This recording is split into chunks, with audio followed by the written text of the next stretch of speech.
Wonderful words, wonderful words of life. Beautiful words, wonderful words, wonderful words of life.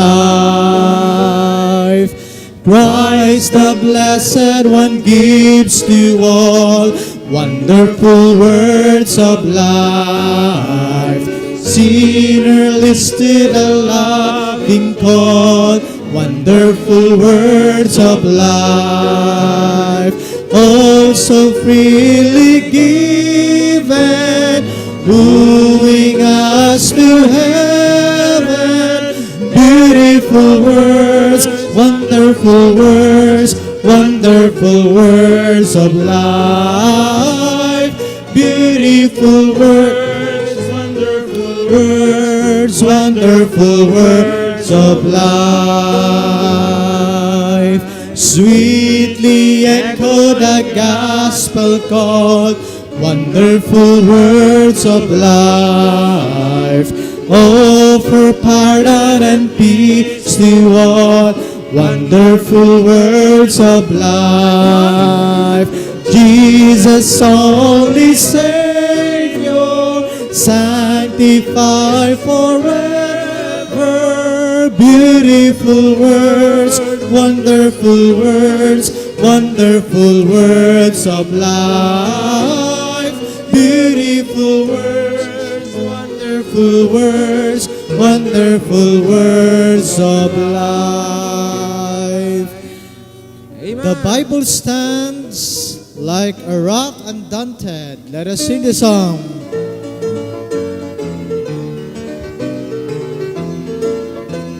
Sing with us. The Bible stands like a rock undaunted mid the raging storms of time.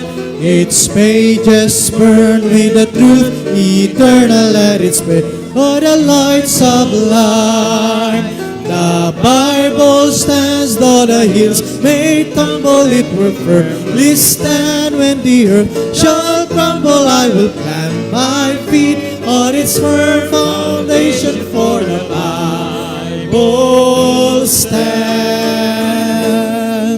The Bible stands like a mountain towering from above the works of man. Its truth by none ever was refuted and destroyed, it they never can. The Bible stands though the hills may tumble, it will firmly stand. When the earth shall crumble, I will plant my feet on its firm foundation, for the Bible stands. The Bible stands and it will forever when the world has passed away. By inspiration it has been given, all its precepts I will obey. The Bible stands, though the hills may tumble, it will firmly stand. When the earth shall crumble, I will plant my feet on its firm foundation, for the Bible stands. The Bible stands, every test we give it, for its author is divine.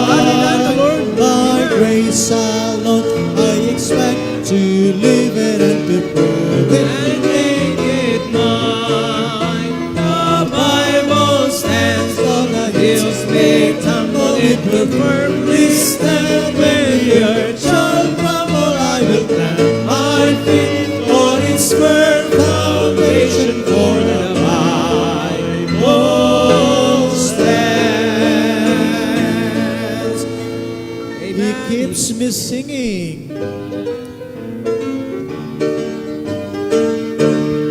There's sweet in my heart a melody, Jesus whispers sweet and low. Fear not, I am with thee, peace is still, in all of life's ebb and flow. Jesus, Jesus, Jesus, sweetest name I know.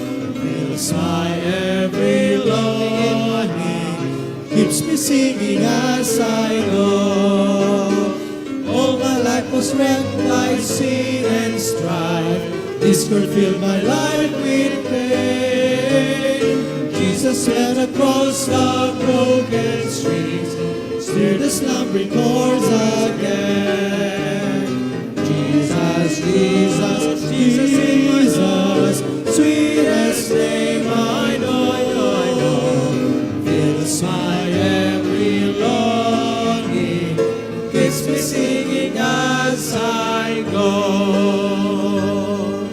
Feasting on the riches of His grace, resting near His sheltering wing, always looking on His smiling face. That is why I shout and sing. Jesus, Jesus, Jesus, sweetest name I know, fills my every longing, keeps me singing as I go.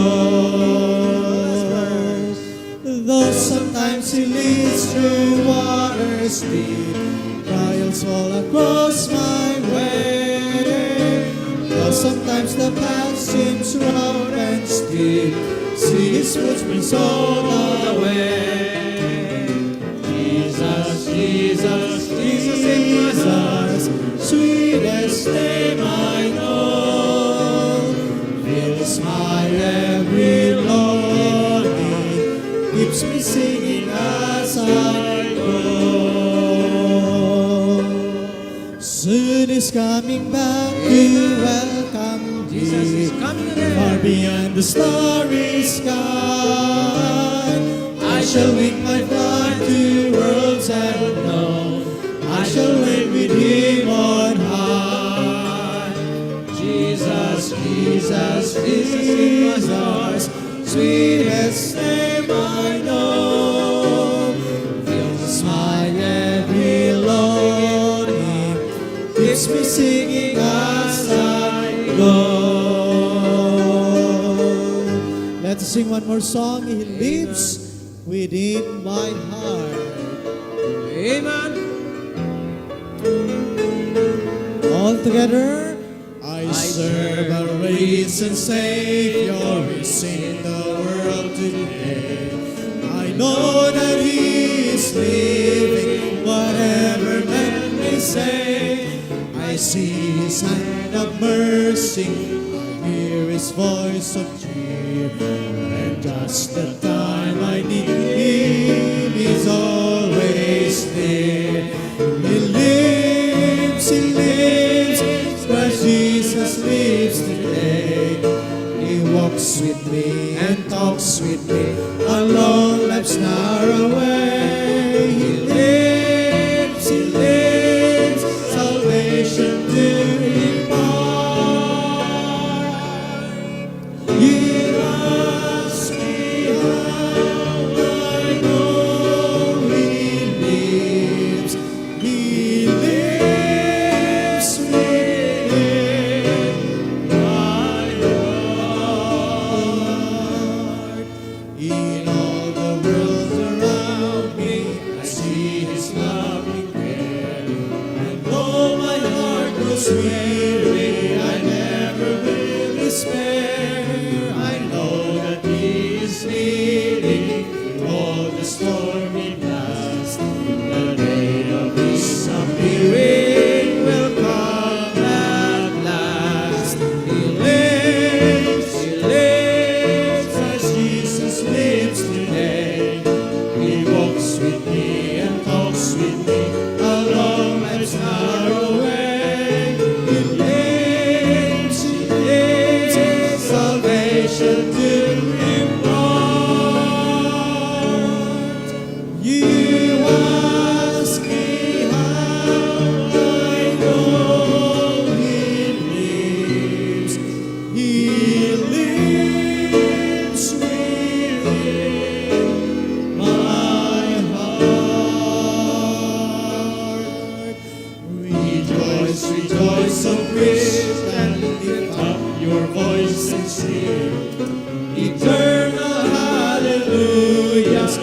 Jesus Christ the King, the hope of all who seek Him, the help of all who find. Another is so loving, so good and kind. He lives, Christ Jesus lives today. He walks with me and talks with me along that narrow way. He lives, salvation did He found. You ask me how I know He lives. He lives within my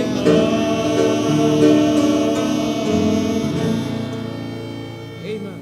Amen. Tayo po yung mananalangin. Manaming Diyos, maraming salamat po sa araw na iyong binigay sa amin. Salamat po sa inyong pag-iingat at sa mga pagkapalang aming natanggap sa maghapon na ito, Panginoon. Salamat po sa inyong pong pagmamahal sa amin. Salamat po sa inyong katapatan. Salamat po dahil kami yung biniyayaan, Panginoon. Salamat dahil hindi mo kami pinababayaan, Panginoon, sa kabila ho ng aming pong mga pagkukulang sa iyo. At kami po ay humihingi ng kapatawaran, Panginoon, sa aming pong mga pagkakamali, sa aming pong immaturities, Panginoon. Ikaw po, Panginoon, ang magpalago sa amin sa pananampalataya at sa aming mga pangunawa. Bigyan mo kami ng wisdom, Panginoon, nang gagaling sa iyong salita. At nalapit din po namin ang aming pong mga kapatiran na hindi po namin kasama ngayon, mga kapatiran namin nasa daan. Ikaw po mag-ingat sa kanila at ilayo niyo sila sa anumang kapahamakan. Ihatid niyo sila ng ligtas sa kanila pong mga paroroonan, Panginoon. Pagpalain niyo po ang gabi na ito, Panginoon, at ganun din po ang iyong mensahe. Ang lahat na ito ay aming pong samot dalangin sa matamis sa pangalan ni Jesus. Amen. Tayo po ay manatiling nakatayo. Hilingin ko po si Brother Neil para po ako ay samahan sa pagbabasa ng salita ng Diyos. Tayo po ay nasa Book of Revelation na.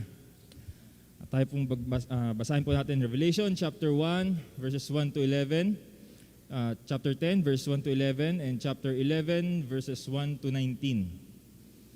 Verse 1, at nakita ko ang ibang malakas na anghel na nananaog na mula sa langit na nabibihisa ng isang alapaap.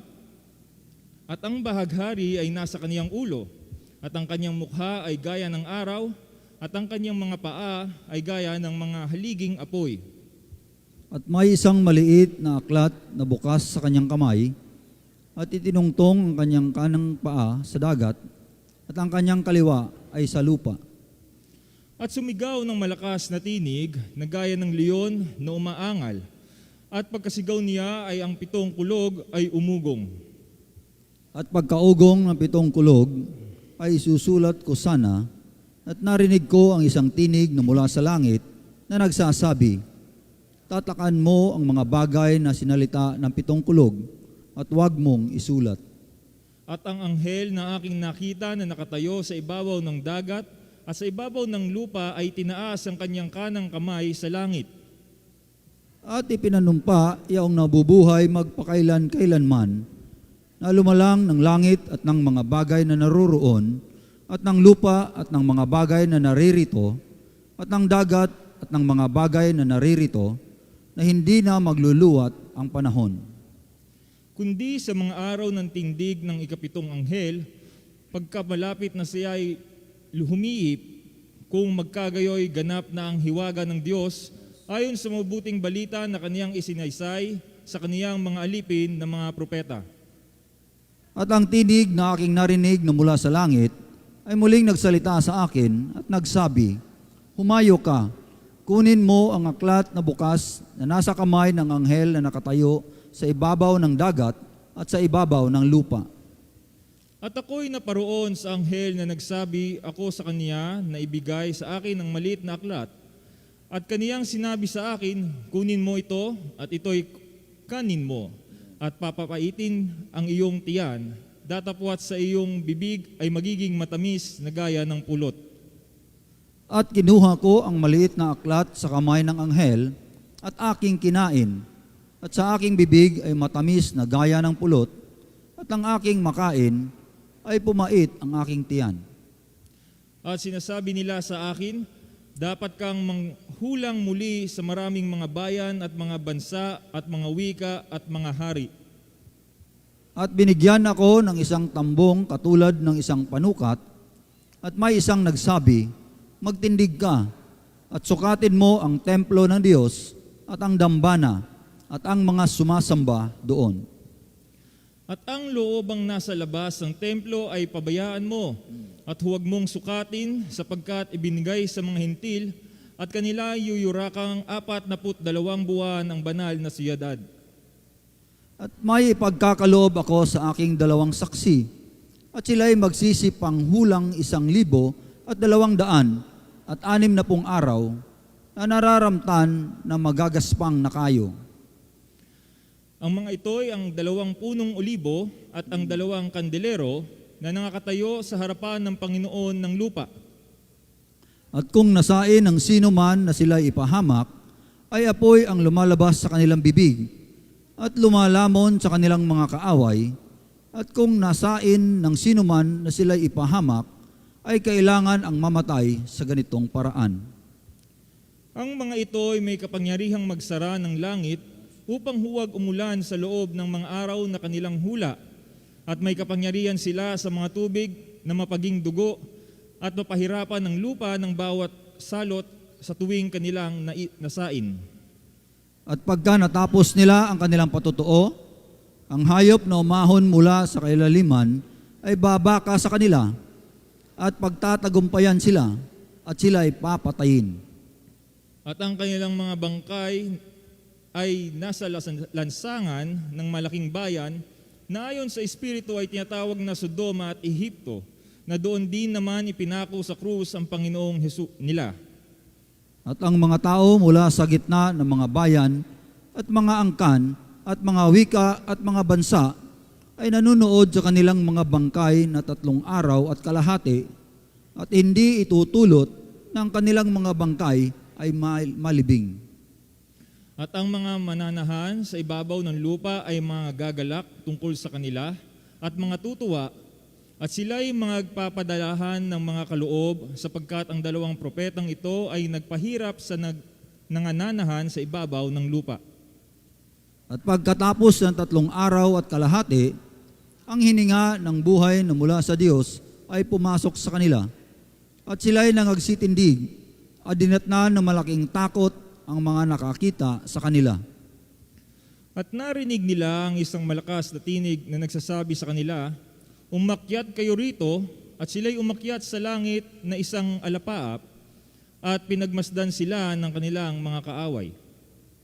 At ng oras na yaon ay nagkaroon ng isang malakas na lindol, at nagiba ang 10 bahagi ng bayan, at may nangamatay sa lindol na 7,000 katao, at ang mga iba ay nangatatakot at nangagbigay ng kaluwalhatian sa Diyos ng langit. Nakaraan na ang 2 pagkaaba, narito nagmamadaling dumarating ang 3 pagkaaba. At umihip ang 7 anghel, at nagkaroon ng malalakas na tinig sa langit, at nagsasabi, ang kaharian ng sanglibutan ay naging sa ating Panginoon at sa kanyang Kristo, at siya ay maghahari magpakailan-kailanman. At ang 24 na matatanda na nakaupo sa kani-kaniyang luklukan sa harapan ng Diyos ay nagpatira pa at nagsisamba sa Diyos. Na nangagsasabi, pinasasalamatan ka namin, O Panginoong Diyos, na makapangyarihan sa lahat, na ikaw ngayon at naging ikaw ng nakaraan, sapagkat hinawakan mo ang iyong dakilang kapangyarihan at ikaw ay naghari. At nangagalit ang mga bansa at dumating ang iyong puot, at ang panahon ng mga patay upang mga hatulan, at ang panahon ng pagbibigay mo ng gantimpala sa iyong mga alipin na mga propeta, at sa mga banal, at sa mga natatakot sa iyong pangalan, maliliit at malalaki, at upang ipahamak mo ang mga napapahamak ng lupa. Sabay-sabay po tayo sa uling talata.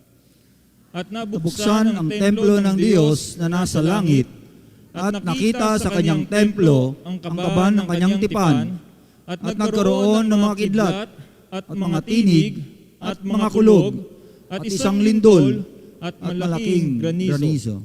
Salamat po at maaari na po tayong makaupo.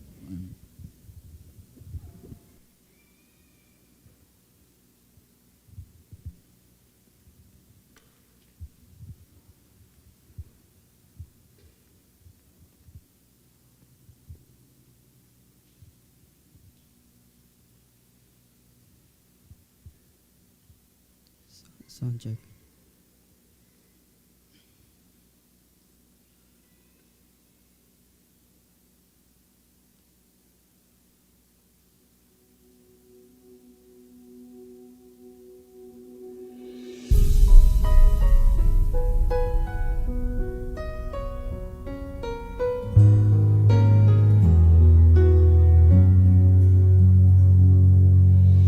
Too many people are just gliding by, plugged into the world, but missing the meaning of life. But I was born to be a warrior of life, in the power of God, filling my life. I wanna live my life with honor and faith. I wanna return to His arms unashamed. It's not enough for me to live in halfway. I follow Him fearlessly. All of my days I will live with valiant faith.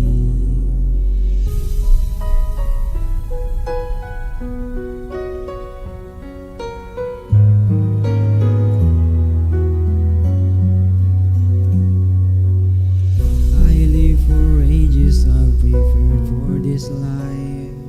I won't be confused or cross to the enemy's side. I am guarded with power and truth, siding with God and pouring of blessings in all that I do. I wanna live my life with honor and faith. I wanna return to His arms unashamed. It's not enough for me to live in halfway. I follow Him fearlessly. All of my days I will live with valiant faith.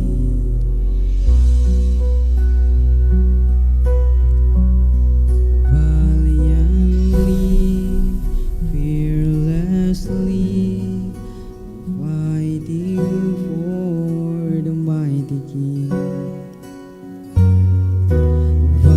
Valiantly, fearlessly, fighting for the mighty King.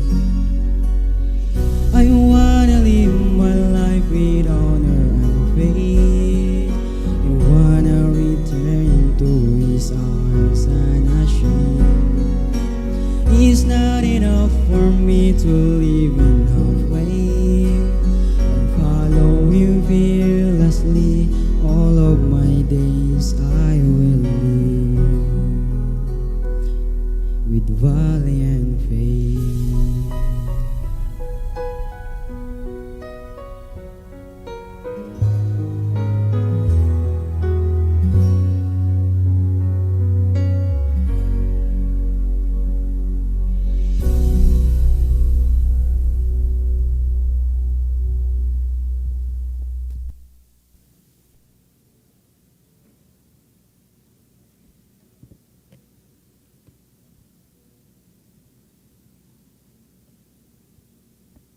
Amen. Salamat po, brother, sa awitin. Handa na po ba tayong makinig sa salita ng Diyos? At ako po ay kinausap ng ating mahal na pastor para po magsalita ngayon. At tayo pong lahat ay magsitayo. At hilingin ko po na buksan natin ang ating mga Biblia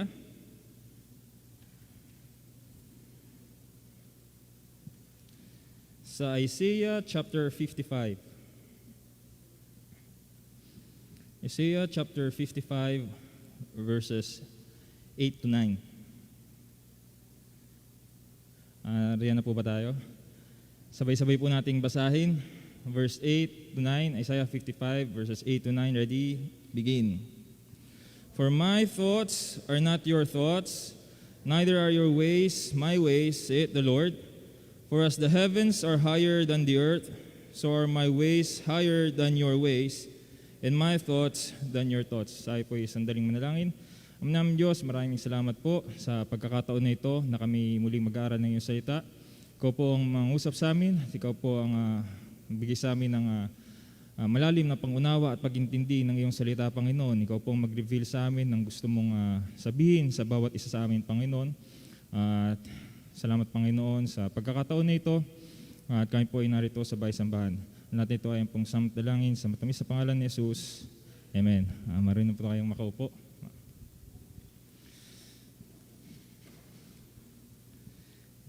Sabi po dito sa verse 8, For my thoughts are not your thoughts, neither are your ways my ways, saith the Lord. For as the heavens are higher than the earth, so are my ways higher than your ways, and my thoughts than your thoughts. Ngayon, napaisip po ako kasi, sabi ko, bakit? Oo, given, no? Siyempre, Diyos siya eh. Pero bakit? Bakit nga ba? Bakit sinabi dito na, my ways are higher than your ways, and my thoughts than your thoughts? So, bakit? Ano po? Ako po ay meron lamang tatlong puntos ngayong gabi na ito kung bakit ang Diyos ay higit sa lahat, bukod sa siya ay ang siyempre siyang naglikha sa atin. Ano po? Pero bakit? Tayo naman ay binigyan niya ng kaalaman. Tayo ay binigyan niya ng katalinuhan. Si Solomon, ang pinakamatalinong hari na nabuhay. Pero hindi siya nakaabot sa katalinuhan ng Diyos.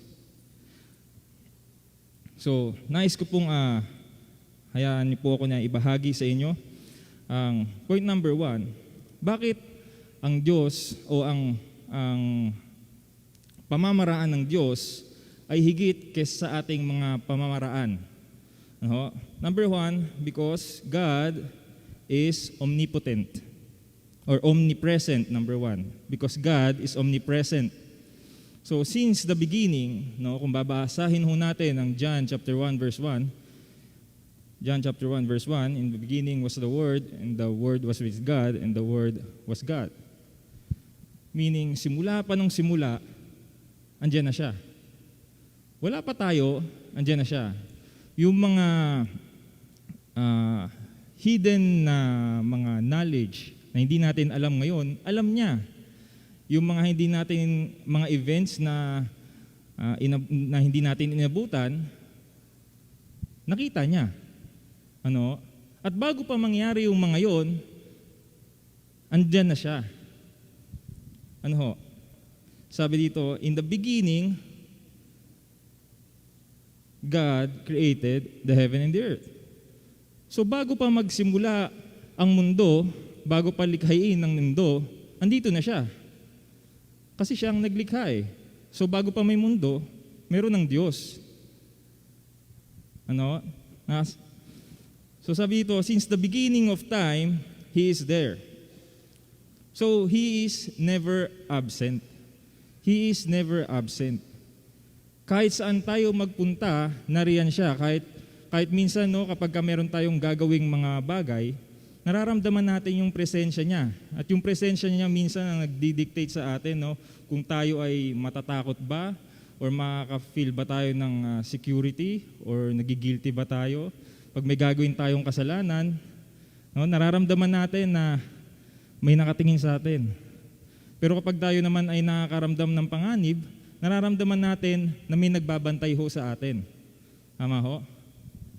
Diba? Ganun, nararamdaman natin yung presensya niya. So yung mga bagay na hindi natin alam niya, at kung paano niya prinotektahan yung mga sinaunang tao, ganun din ang pagpoprotekta niya sa atin. No? Ang pamamaraan ng Panginoon ay hindi natin kayang sukatin. Dahil ang kanyang pag-iisip ay hindi natin pag-iisip. Sabi dito, in the beginning of time, He is there. So hindi natin kayang sukatin o kahit ano pang experience meron tayo, no? Kahit mabuhay tayo ng 1,000 years, hindi natin kayang pantayan yung presensya ng Panginoon na nariyan siya. Hindi natin yun kayang abutin eh.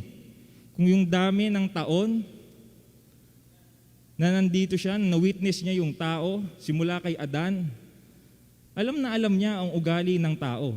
Memorize na kasi paikot-ikot lang. Ika nga, di ba? History repeats itself. Amen po? So alam niya kung ano ang takbo ng isipan ng tao. Alam niya ang ugali ng tao. So alam niya dahil siyang lumikha sa atin, alam niya yung nature natin. Alam niya kung paano nagsimula ang kasalanan. Alam niya kung paano nag-struggle ang tao. Alam niya lahat ng bagay. Dahil lahat yon ay na-witness niya. Lahat yun ay nakita ng Panginoon. At bago pa mangyari yon, alam niya na mangyayari yon. Nakita niya na lahat ang bagay dahil siya ay omnipresent. Ano ho? Pangalawa, sabi sa Deuteronomy, evidence na kanya na siya ay omnipresent. No? Sa Deuteronomy chapter 31 verse 6, maaari po, be strong and of good courage, fear not, nor be afraid of them, for the Lord thy God, He it is that go with thee, He will not fail thee, nor forsake thee. Ano po ibig sabihin? He will not fail thee, nor forsake thee. Inulit po yan sa Hebrews chapter 13, verse 5. Hebrews chapter 13, verse 5, let your conversation be without covetousness, and be content with such things as ye have, for He had said, I will never leave thee, nor forsake thee. I will never leave thee, nor forsake thee. Ibig sabihin, noon andito na ako, at ngayon sa panahon ninyo andito ako, at bukas andito pa rin ako. Hindi ko kayo iiwan. No? Ang Panginoon, ang pamamaraan niya, hands-on siya. Ano? Hands-on ng Panginoon eh. Hindi siya yung, okay, nasa edad ka na, iiwan na kita. Hindi ho ganun ang Panginoon eh. Ginaguide niya tayo. At kung meron po tayong mga pagkakamali, meron kaakibat na pamamalo, no? Kung paano mag-remind sa ating ang Panginoon. Meron siyang sariling pamamaraan na unique para sa isa't isa. No? Ang pagdisiplina sa amin, sa mga magkakapatid, iba't iba ang hindi pare-parehas minsan ng pagdidisiplina sa aming magkakapatid eh. Meron sa amin, madalas mapalo, no? Meron naman sa amin, halos hindi napalo. Swerte kapag kabunso no? Mas mabait na eh. Kapag panganay, trial eh. Joke lang po. Pero ganun, di ba? Ang mga magulang may magkakaibang treatment base dun sa nakikita na ugali ng anak. Kasi bawat anak may magkakaibang karakter eh. Merong mga anak na pwede mong pagsabihan ng pagsabihan, or pag nagkamali, pwede mong pagalitan at tatanggapin. Parang open-minded, di ba? Open sa correction. Meron namang mga anak or merong mga anak na kabataan na kapag pinalo, nagre-rebelde lalo. Di ba? Kaya minsan, dadaanin muna sa usap, maraming usap. Di ba? Yung iba, dapa dapa agad. Yung iba, usap lang, usap. So ang Panginoon sa atin, dahil simula ng simula, magkakaiba siya ng dealing sa atin bilang mga tao. Tayo yung magkapare-pares naman tayong tao, pero magkakaiba tayo ng ugali. So ang Panginoon ay merong unique na approach sa bawat isa.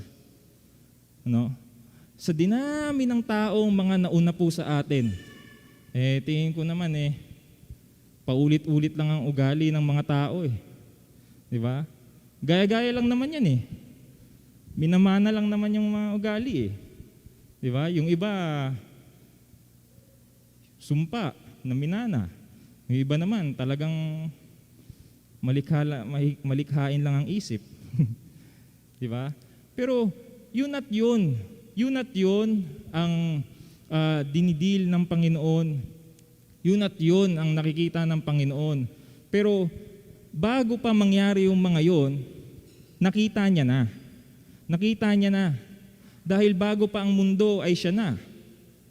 Bago pa ang mundo, siya na. Siya ay matuwid, siya ay banal, siya ay mahabagin. Walang nagbago. Kung ano siya noon, siya pa rin ngayon. Kaya sinabi niya dito, I will never leave thee nor forsake thee. Ano po? Hindi niya pinabayaan ang tao. Kaya nga, di ba, nangako siya, nung Old Testament, nangako siya na may darating na tagapagligtas. At yung sa New Testament, di ba, mababasa natin na dumating si Kristo. Noon pa man, bago pa magkasala ang tao, alam niya na kung anong mangyayari. Kaya bakit mas maganda ang pamamaraan ng Panginoon? Dahil una siya bago tayo. Dahil ang katangian niya ay hindi nating katangian. Siya ay omnipresent. Kahit tayo ay magtago, di ba sinabi ni David sa Psalms, kahit gustuhin niya magtago, saan siya magtatago? Saang sulok siya pwede magtago na hindi siya kayang makita ng Panginoon? Sa lahat ng sulok, kita siya. Di ba? Sabi nga sa Bible ay, beholding, He is everywhere, beholding the evil and the good. Alam ng Panginoon kung saan tayo magtatago. Hindi ibig sabihin, nasa loob siya ng sapatos. Di ba? Tinuro sa atin ng ating pastor yan noon. Nakita niya na ang mangyayari. So God is omnipresent. Number 2 po. Bilis maaga magko-closing prayer. Number 2. Reason why God's ways are better than our ways. Number 2, God is omniscient. God is omniscient. All-knowing. Siya ang nakakaalam lahat ng bagay. Bago pa natin malaman, alam niya na. Ano po? He knows all things. Sabi dito sa James chapter 4, kasi tayong mga tao, atin pong basahin, James chapter 4, verse 13. Kasi tayong tao, may mga kayabangan tayo Sabi, go to now, ye that say today or tomorrow, we will go into such a city and continue there a year and buy and sell and get gain. Sige po, next verse. Whereas ye know not what shall be on the morrow, for what is your life? It is even a vapor that appeareth for a little time and that vanisheth away. For that ye ought to say, if the Lord will, we shall live and do this or that. But now we rejoice in your boastings, all such rejoicing is evil. Ang sinasabi sa James, sino tayo para sabihin na pupunta ako sa lugar na yon at ako'y magninegosyo. At after ng isang taon, ako'y kikita ng ganito at ito ang gagawin ko. Ako'y magpapakasasa. Ang sasabi sa Bible, sino tayo? Di ba? Ngayong hindi naman natin alam kung ano ang laman ng bukas. No? He knows all things, pero tayo hindi. Hindi natin alam kung ano ang laman ng bukas. Bakit natin ipagmamayabang kung ano yung gagawin natin sa loob ng isang tao? Ako, meron po akong testimony ko lang to, personal testimony ko to, na gusto ko lang i-share. Nung ikakasal po kami ni Dina, after namin ikasal, syempre, ang dami namin plano. Ang dami namin plano, lahat nakalatag. Kaso, isa dun sa mga plano na yon, hindi nangyari. Hindi natupad. Pero kung tatanungin nyo po kaming dalawa, kapag nag-uusap kami at nire-recall namin kung ano yung mga nangyari in the past 2 years ng aming marriage, sabihin na, naisip ko, alam mo, parang kung natuloy yun at hindi natin naranasan ito, itong mga bagay na ito, parang hindi ko masasabi na mas buti na lang na hindi parang masasabi ko pala na buti na lang nangyari itong mga problema na ito. Buti hindi nasunod. Buti hindi nasunod yung mga plano namin. Kasi una namin plano, pag kinasal tayo, benta natin agad yung Starex. Tapos kuha tayo ng panibagong sakyan. Yung maliit lang para medyo mura. Pero hindi natuloy, di kami pinayagan. Di kami pinayagan ng aming magulang ni Daddy Ricky. Sabi, hindi, gamitin niyo muna, ganyan. Maayos pa yan. So, namin nabenta. Tapos sabi ko, kung ano yung matira dun sa mga regalo sa atin, pwede nating ipundar sa business, ganyan. Pero hindi rin natuloy. Oh Lord, ano ba to?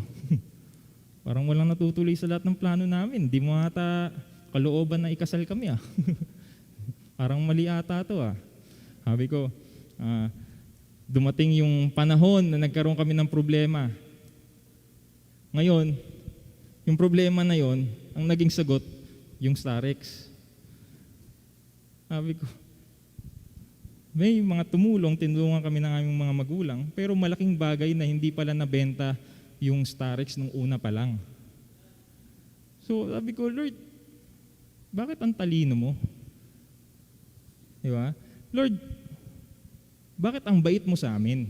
Samantalang nung hindi natuloy yung mga plano, ang sama-sama ng loob ko.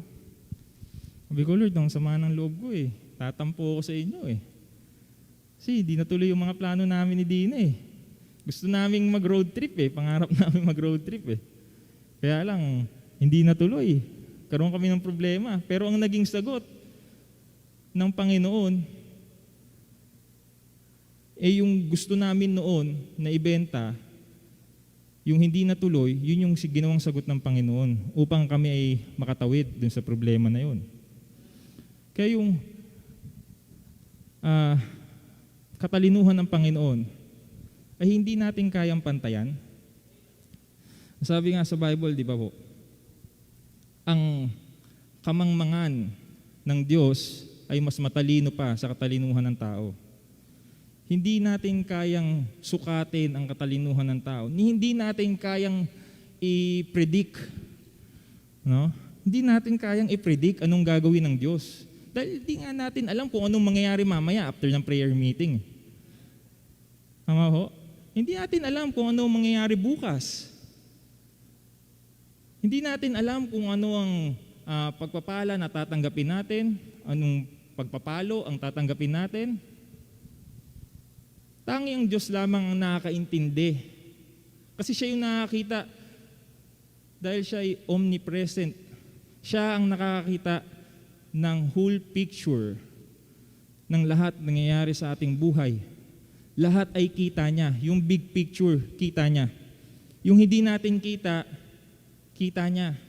Yung mga chain reactions na hindi natin kayang sundan, kita niya na. Kaya alam niya ang solusyon. Alam niya na magiging desisyon, may magkakaroon ako ng maling desisyon. Kaya alam niya na kung ano ang solusyon na ibibigay niya. Di ba? Kami po ay nagsumubok magnegosyo ni Ma'am Dina.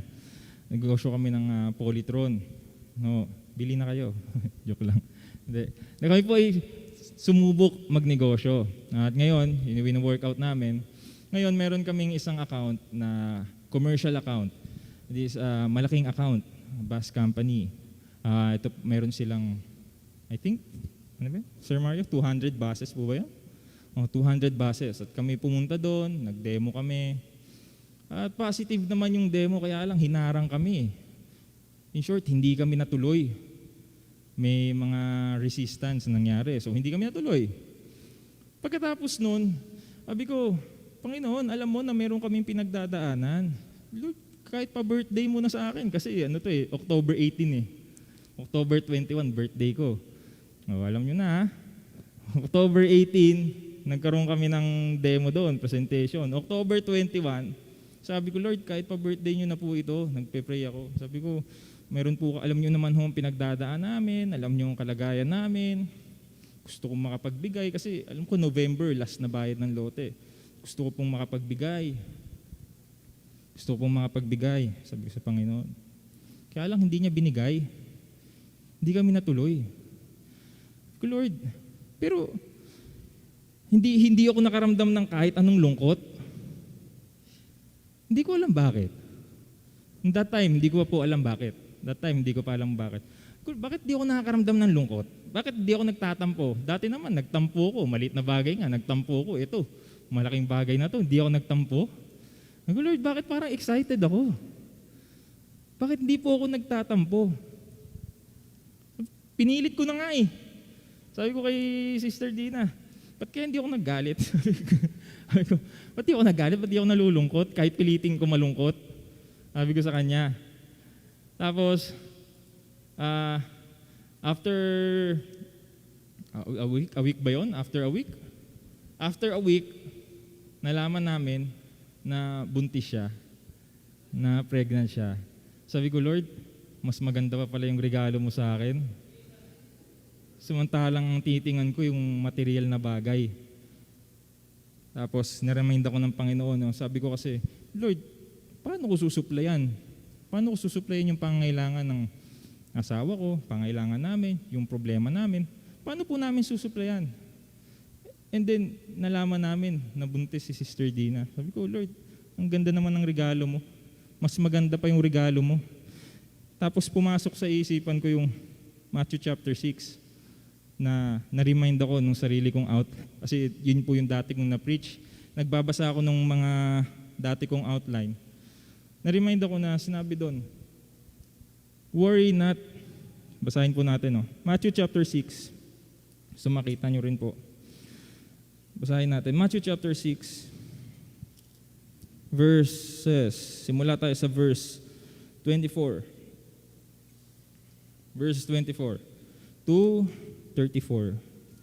Ayan. Basahin ko po. No man can serve two masters, for either he will hate the one and love the other, or else he will hold to the one and despise the other. Ye cannot serve God and mammon. Verse 25. Therefore I say unto you, take no thought for your life, what ye shall eat, or what ye shall drink, nor yet for your body, what ye shall put on. Is not the life more than meat, and the body than raiment? Behold the fowls of the air, for they sow not, neither do they reap, nor gather into barns, yet your heavenly Father feedeth them. Are ye not much better than they? Di ba? Mas higit pa kayo dito sa mga ito. Which of you, verse 27, which of you, by taking thought, can add 1 cubit into his stature? In verse 28, and why take ye thought for raiment? Consider the lilies of the field. Consider the lilies of the field. Tingnan mo kung paano ko binahisan ang field ng bulaklak. How they grow, they toil not, neither do they spin. Verse 29, and yet I say unto you that even Solomon in all his glory was not arrayed like one of these. In verse 30, wherefore if God so clothe the grass of the field, which today is, and tomorrow is cast into the oven, shall he not much more clothe you, O ye of little faith? Verse 31, therefore take no thought, saying, what shall we eat, or what shall we drink, or wherewithal shall we be clothed? For after all these things do the Gentiles seek. For your heavenly Father knoweth that ye have need of all these things. But seek ye first the kingdom of God and his righteousness, and all these things shall be added unto you. Take therefore no thought for the morrow shall take thought for the things of itself. Sufficient unto the day is the evil thereof. Napakagandang reminder ho sa akin ito. Alam ng Panginoon, sinabi dito, alam ng Panginoon na kailangan mo ng kakainin. Alam ng Panginoon na kailangan mo ng damit. Alam ng Panginoon na kailangan mo ng titirahan. Di ba? Pero ano sinasabi niya? Ang sinasabi niya, seek ye first the kingdom of God and all these things Hindi niya sinasabing in the food, hindi niya sinasabing in the water. Sasabi niya, all these things, lahat ng pangangailangan, siya ang nakakaalam kung ano ang talagang kailangan po natin, hindi iPhone 13 Max Pro. Di ba? Sinabi ba dyan? Susupply niya tayo ng iPhone? Hindi, di ba? Nasabi dito, kung ano yung pangangailangan mo, ibibigay sa iyo ng Panginoon. Unahin mo siya. Unahin natin ang kanyang kaharian. Dahil alam niya eh. Naiintindihan niya na naghihirap ka. Naiintindihan niya. Naiintindihan niya na meron kang pangangailangan. Naiintindihan niya. Pero binigyan niya tayo ng kakayanan. At makikita natin dito sa chapter 6, yung mga hayop tulad ng ibon, sila ay nakakakain pero hindi sila nagtatanim. Ang field, dinamitan pero hindi sila marunong magtahi. How much more tayo? Hindi ba tayo mas higit sa kanila dahil tayo ay merong abilities na binigay ng Panginoon? Meron tayong skills na pwede nating ma-acquire. Meron tayong mga talento na ibinigay sa atin ng Panginoon. How much more tayo? Kung sila nakakakain pero hindi sila marunong magtanim, how much tayo na kaya natin magtanim? Diba? Kung sila nakakaroon ng damit, how much more tayo na binigyan ng kakayahan ng Panginoon na bumili ng damit o kaya magtahi ng damit? Diba? Alam ng Panginoon kung ano po ang ating dinaraanan, kung ano ang ating kinaharap. At ang mga bagay na ating nararanasan, kadalasan, ginagamit yan ng Panginoon para ho tayo ay lumago. Kung naalala nyo ho, yung blind man, yung blind man, na naririnig niya nagkakagulo yung mga tao. Tinanong niya, anong nangyayari? Ang sabi, si Jesus ay dumarating, sabi ng tao. Anong ginawa ng blind man? Sumigaw siya, di ba? Tinawag niya ang Panginoon. Tapos sinita siya, uy, kamaingay. Tumahimik ka, magpigil ka, tumahimik ka dyan. Pero ano pong ginawa niya? Lalo siyang sumigaw. Di ba? Lalo niyang tinawag yung Panginoon. Di ba? Lalo niyang tinawag si Jesus. At saka siya pinuntahan ni Jesus. Tinanong siya, anong gusto mong gawin ko sa iyo? At sinabi niya, is ko ulit makakita. At sinabi ng Panginoon, di ba? Pinagaling ka ng iyong pananampalataya. Paano kung nung sinita siya, naka siya ng resistance? Sinita siya, na-discourage siya kagad. Di bulag pa rin siya hanggang mamatay siya. Di ba? Pero tingin po ba natin, hindi siya narinig ng Panginoon noong unang tawag niya?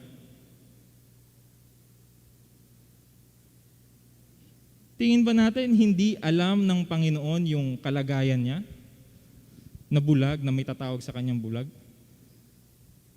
Ang Panginoon po ay omnipresent sa lahat ng lugar, nandun siya.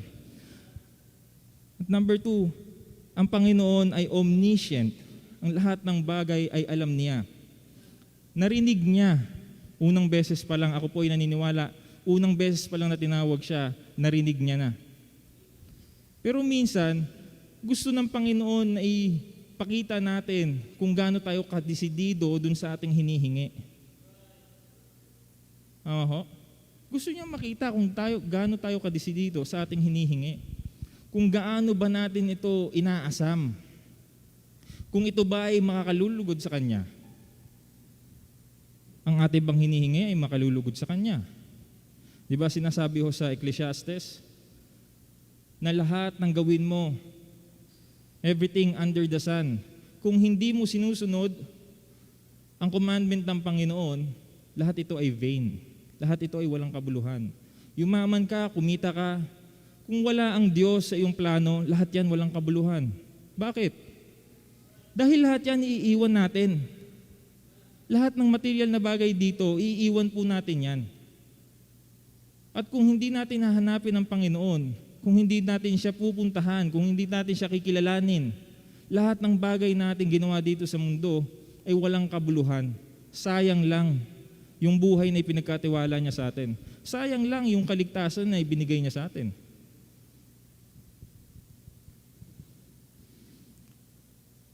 His thoughts are much higher than ours. And His way, minsan, sa yung mga pamamaraan, sabihin natin, 1 Corinthians chapter 1, verse 25.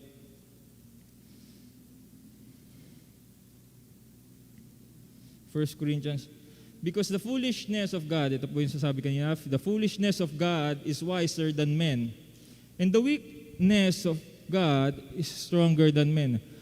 Dumating na po ba tayo? Dumating na ho ba kayo? Tayo.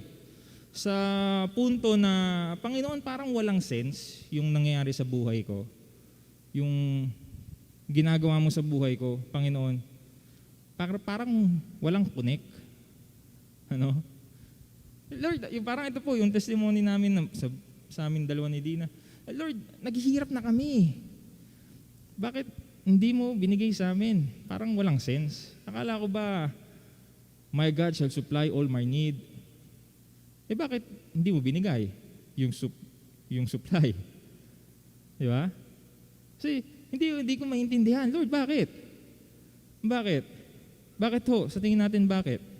His ways may seem senseless or walang connect or basta senseless to us, but that's because His foolishness is wiser than our wisdom, no?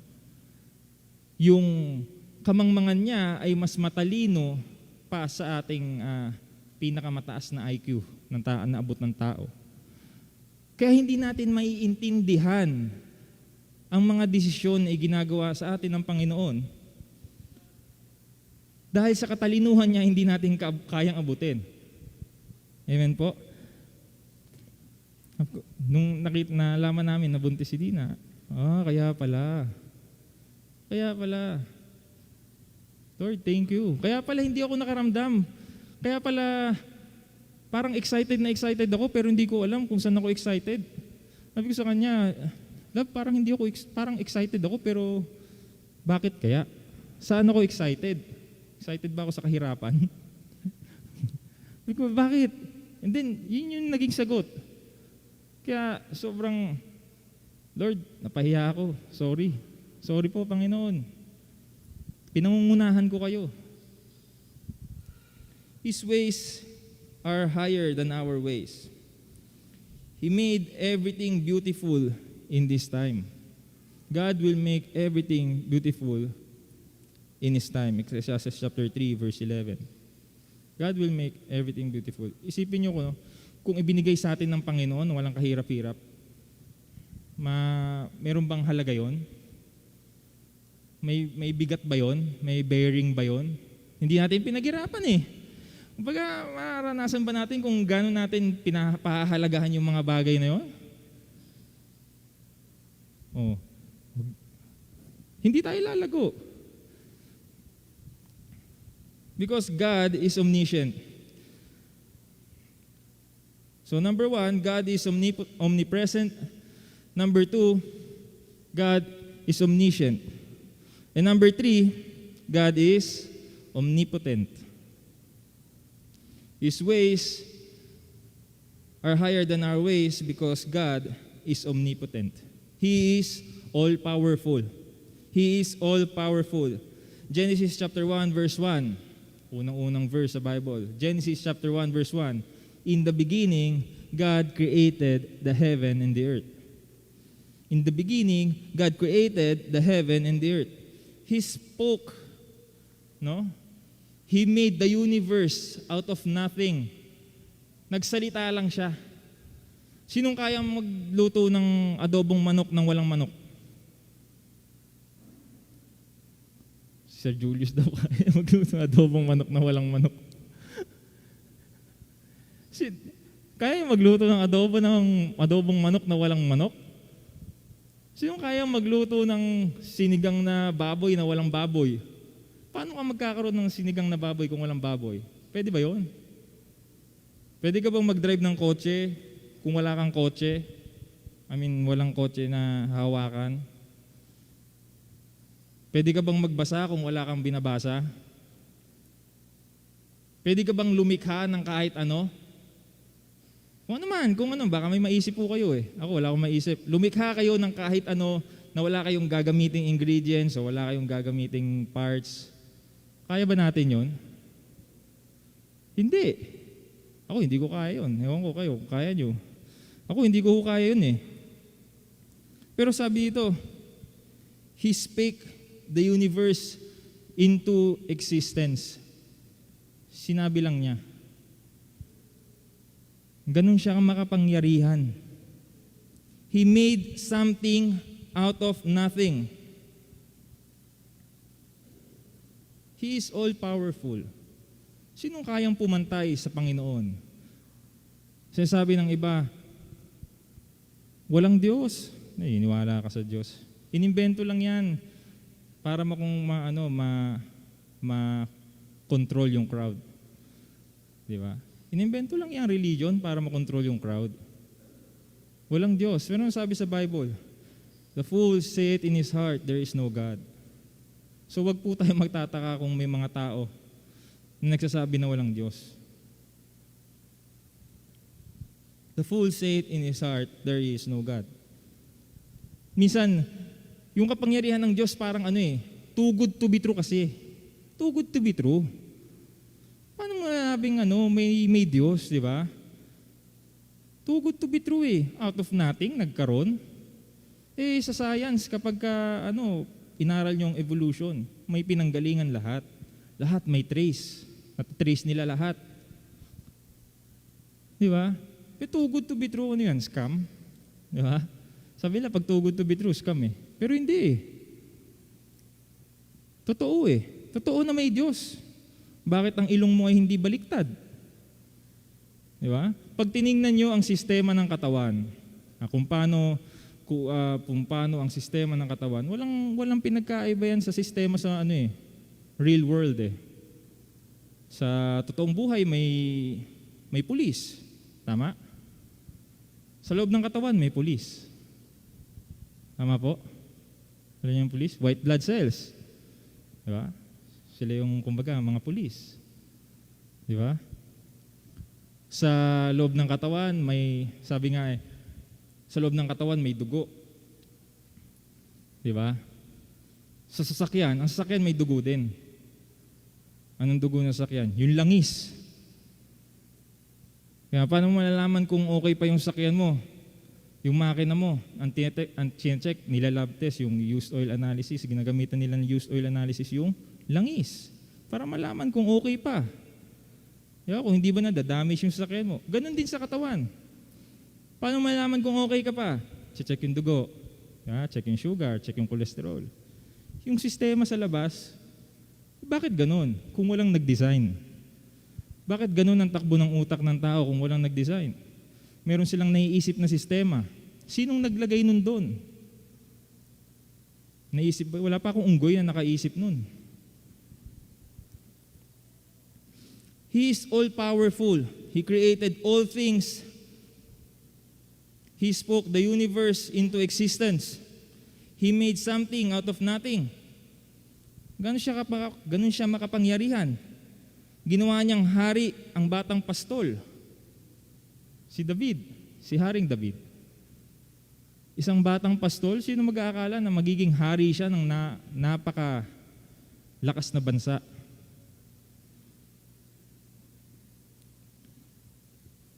At alam niyo kung gaano siya makapangyarihan? So yung mga kahula. Kung gaano siya makapangyarihan? Alam niyo kung gaano siya makapangyarihan? He can save your soul. Ganon siya makapangyarihan. Kaya kanyang iligtas sa kapahamakan. Ganon ho siya makapangyarihan. Kaya niyang patawarin yung ating mga pagkakamali. Ganon ho siya makapangyarihan. He can give you everlasting life. In fact, binigyan niya na tayo ng everlasting life. Di ba? Ganon siya makapangyarihan. Bagamat siya ay Diyos na banal at Diyos na matuwid. Pero ginawa niya ng paraan eh. Ginawa niya ng paraan para hindi po mapahamak ang tao. Ano yun? Yun yung kapangyarihan ng awa at biyaya. God is merciful and He is full of grace. Kung ano yung karapat-dapat sa atin, hindi niya ibinigay. Karapat-dapat sa atin, itapon sa impyerno, pero gumawa siya ng paraan.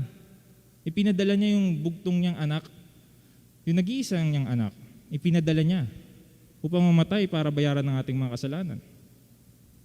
Ganun ho siya kamakapangyarihan. Ngayon, bakit natin masasabi? Masasabi natin kung bakit mas mataas ang pamamaraan ng Panginoon kaysa sa atin. Dahil ang tao kurap. Ang puso ng tao ho ay kurap. Ang puso ng tao ay makasarili. Ang puso ng tao inuuna sarili. Ang puso ng tao napaka-impatient. Pero ang Panginoon hindi. Ang puso ng Panginoon mapagmahal, matiisin, mapagbiyaya, maawain. Bagamat siya ay banal at matuwid, yung kapangyarihan ng awa at biyaya niya ang nanaig. Ipinadala niya si Kristo para ho sa atin. So, number 1 ho, God is omnipresent. Bakit ang pamamaraan niya ay mas mataas? Siya ay omnipresent. Kahit tayo ay magtago, nariyan siya. In fact, pag tayo nagkaroon ng kasalanan, di ba, minsan tayo na yung nagtatago sa hiya. Pero kung papansinin niyo, gumagamit ang Panginoon ng pamamaraan na hindi natin lubusang maisip paano nangyayari para tayo ay kanyang lapitan ulit at akayan pabalik. Number 1, God is omnipresent. Number 2, God is omniscient. And number 3, God is omnipotent. So nawa po ay naging pagkapala ho sa atin lahat ang mensahe na ito. Kung bakit tayo dapat magtiwala sa Panginoon. Tayo po ay nakatawid sa 20 years na bayarin ng loteng ito at binigay sa atin ng Panginoon. He made everything beautiful in His time. Sino makakapagsabi? Yung mga dating walang negosyo, ngayon may mga negosyo. Sino makakapagsabi? Di ba ho? He made everything beautiful in His time. At dapat mas imbis na mag-worry tayo sa bukas, dapat maging excited tayo kung ano naman ang inilaan niya para sa atin sa hinaharap. Imbis na mag-worry tayo, may problema tayo ngayon, hindi tayo dapat matakot. Dapat ma-excite tayo. Anong milagro naman ang ipapakita sa atin ng Panginoon? Sino naman, baka next time, ikaw na ang gamitin ng Panginoon, magbigay ng 10 million, mag-offering ka ng 5 million. Di ba? Ibig sabihin, pinagpala ka ng Panginoon ng maraming-marami. Di ba? Sinong makakaalam kung anong laman ang hinaharap? Dapat ho tayong ma-excite. Ngayon, tapos na bayaran ng lote. Hinihintay na lang natin ang transfer ng pangalan sa titulo. Ang susunod, syempre may mga projects, gastos na naman. Pero imbis na mag-worry tayo, tumingin tayo sa kung ano yung pagkapala na gagawin ng Panginoon, kung ano yung milagro na gagawin ng Panginoon sa ating buhay at sa simbahan na ito. Kung paano tayo makakatulong sa world mission, paano tayo makakatulong sa ating mga kababayan, dapat ho yun ang pagtuunan natin ng pansin. Dapat doon tayo ma-excite kung paano tayo gagamitin ng Panginoon. Tandaan po natin, ang simbahan babagsak lang kapag katapos na ang Panginoon sa atin. Ang simbahan babagsak kapag katapos na ang Panginoon sa atin. Kaya dapat maging excited tayo na tayo ay ginagamit pa ho ng Panginoon. Ibig sabihin tayo ay kagamit-gamit pa sa Kanya. At isang malaking pribilehiyo na tayo ay gamitin ng Panginoon sa Kanyang gawain. Sa lahat ng bagay. Maging pagpapala sa ibang tao sa pamamagitan ng pagpapala niya sa atin. Tayo po ay manalangin. Ama namin Diyos, maraming salamat po sa mensahe na yung binigay sa amin ngayong gabi ito. Nawa po, Panginoon, kami po ay inyo pang gamitin sa marami pang mga bagay. Kami iyo pang pagtikatiwalaan sa marami pang mga bagay sa gawain ng simbahan nito, Panginoon. Patuloy niyo kami palakasin at tulungan mo kami, Panginoon, na maging matatag sa aming pag-iisip, sa aming pananampalataya sa iyo. At kami ay sa inyo mag-focus, Panginoon, at hindi ho sa mga pagsubok na ipinadadala mo sa aming harapan, kundi kami maging excited, Panginoon, kung paano mo kami muli itatawid, Panginoon, sa mga kahirapan, sa mga pasanin, sa mga bagay na iyong pinadadala upang kami lumago.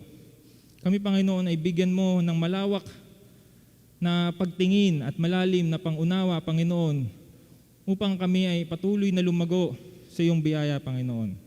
Ang lahat na ito, Panginoon, ay pong samot dalangin sa matamis sa pangalan ni Jesus. Amen. Tayo po ay tumayo at ating pong tawagin ang ating pong mga song leaders para po tayo ay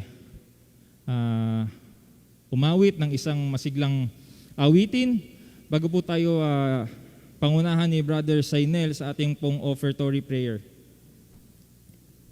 Sir Julius?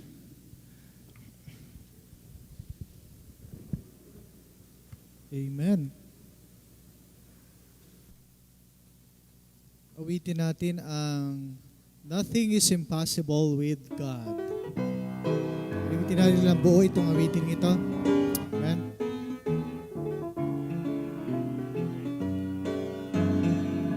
All together, sing with me. Nothing is impossible when you put your trust in God. Nothing is impossible when you're trusting in His Word. Hearken to the voice of God to thee. Is there anything too hard for me? And put your trust in God alone and rest upon His Word.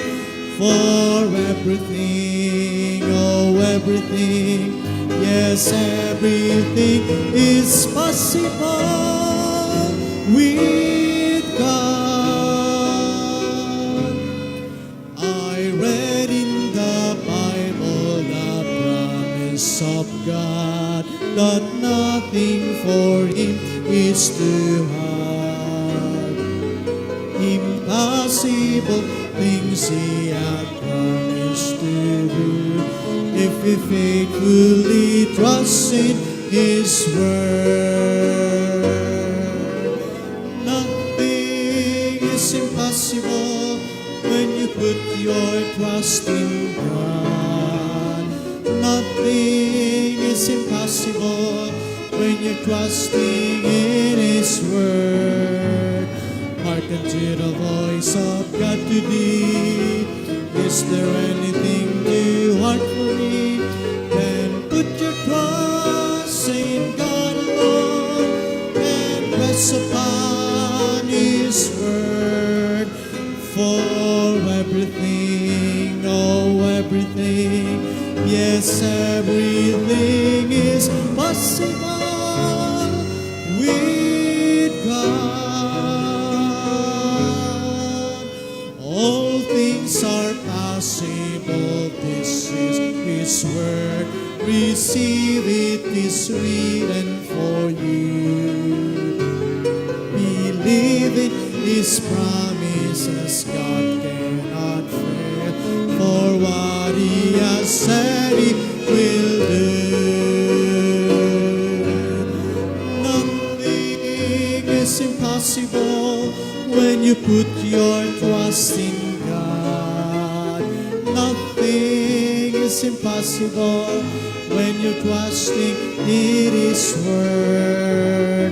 Hearken to the voice of God to thee. Is there anything too hard for me? Then put your trust in God alone and rest upon His Word. For everything, oh everything, yes, everything is possible with God. Amen. Tayo po'y manalangin para sa ating kaloob.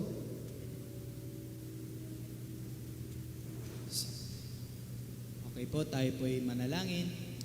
Let's pray. Father in heaven, Lord, we thank you once again for this day, for your greatness, for your graciousness, and for your loving kindness to each of everyone, O Lord. Thank you sa lahat ng iyong biyaya. Salamat po, Panginoon, sa salita na aming napakinggan.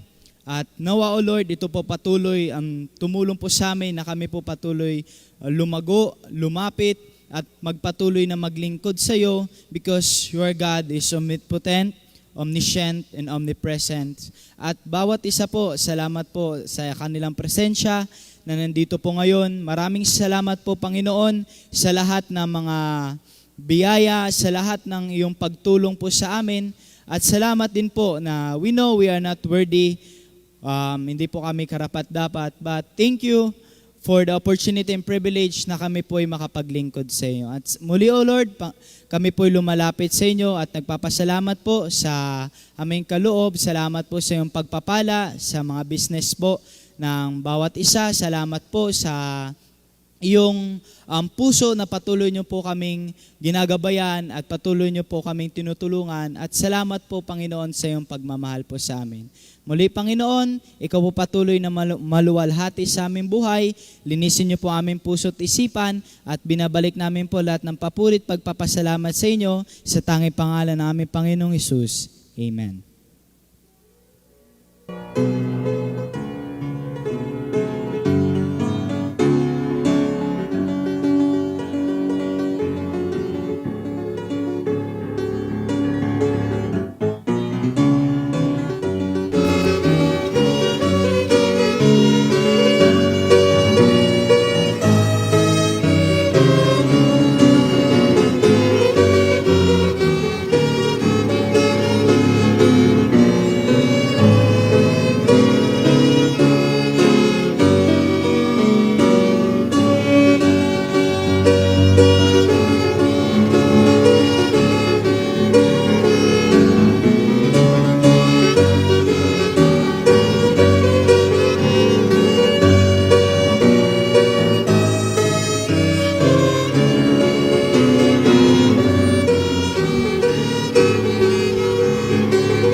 Meron po ba tayong mga announcement?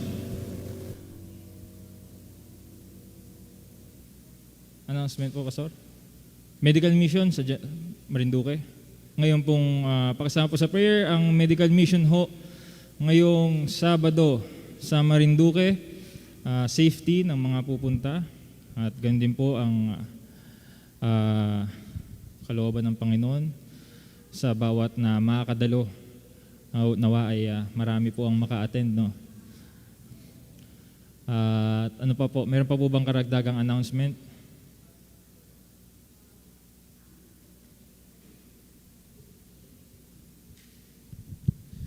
Yung mga soul winning team po aalis dito ng 12:01 ng Saturday morning. Ang assembly time natin ay 11:50. Okay, ng gabi ng Friday, assembly time 11:50 p.m. Then jump off tayo ng 12:01. Our target time to be in Balanacan ay alas 2:30 or 2:30 a.m. For that, yun yung sailing na target natin. Or yung 3:30 a.m. Yun na yung late na target natin. Dahil ang kasunod noon ay 7 a.m. na. So, very late na tayo. Dadating tayo doon, maaring after lunch na o kaya before lunch. So, tapos na yung half day. So, yun the reason why we need to leave early. Another reason is that we don't have accommodations. Kaya hindi tayo pwedeng umalis ng Friday. Sa kalsada tayo aabutin ng tulog. Kaya kinakailangan na Saturday na rin tayo umalis. Okay? So yun po yung soul winning team. But the medical and dental team, aalis sila dito ng Friday as far as Brother Nerl is concerned, 7 a.m. Ang target time ng sailing nila ay either 10:30 or 11, yung kanilang sailing sa Dalahican going to Balanacan, which is Mugpog. Okay, so yung mga nakalist na po na nandoon, mayroon na rin po akong pinost na assigned na sasakyan. So yung mga interesado pang sumama ay pasensya na po dahil nakasara na po yung ating booking. Fully booked na po at wala tayong naka-offer na jump seat. Kaya hindi na po pwede. May mga nagsabi na may mga humabol, so salamat. Yes, sir. Okay na. Magko-commute. Diretso na sila ng Dalahican. Okay, that's good. Pero pag uwi, kasama sila. Sa inyo na yung dalawa. Okay, that's good. Okay, may bakanting dalawa. Okay, amen. Okay, thank you for that. Okay, so i-correct natin yan. Okay, yun lang po ang announcement. Maraming salamat po. Patuloy na pag-pray ang ating pong pastor dahil siya may karamdaman pa rin hanggang ngayon. Our church in Hong Kong is keep on praying for him as well. Thank you very much and God bless po. Thank you po, Pastor Eloy. Sa additional na ipag-pray po natin ang ating pong kapatid sa pananampalataya, no, si Sir Junar Armada ay kasama na ng ating Panginoon. So ipag-pray po natin ang kanyang mga kamag-anak, ang kanyang asawa. Kung di ako nagkakamali, si Ma'am Edith ay may sakit din. So please pray po sa kanilang kalusugan, sa kanyang fast recovery, at gandun din ho yung comfort ng Panginoon sa pamilya po nila. Okay ho, meron pa po bang idagdag na announcement? Let us welcome Sister Aimee Villanosa. Welcome po. Member po sa Hong Kong. Welcome po sa Christ Baptist Church. Okay ho, so tayo po lahat ay magsitayo at atin pong hilingin si Pastor Dakutanan para po sa closing prayer.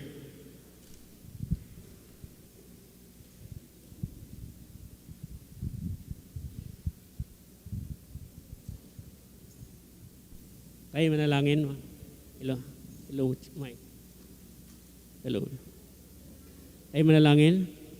Dakilang Diyos, minsan pa kami po'y nagagalak. Natutuwa sa gabing ito na kung kailan muli naihayag ang iyong mga salita, Panginoon, sa aming kalagitnaan. Tunay nga po, Diyos, na hindi matarok ang iyong kaisipan, ang iyong wisdom. Ang layo po, Panginoon, ng disparity ng aming pangunawa kaysa sa iyo. Kita mo ang mga nakaraan, ang kasalukuyan at ang hinaharap.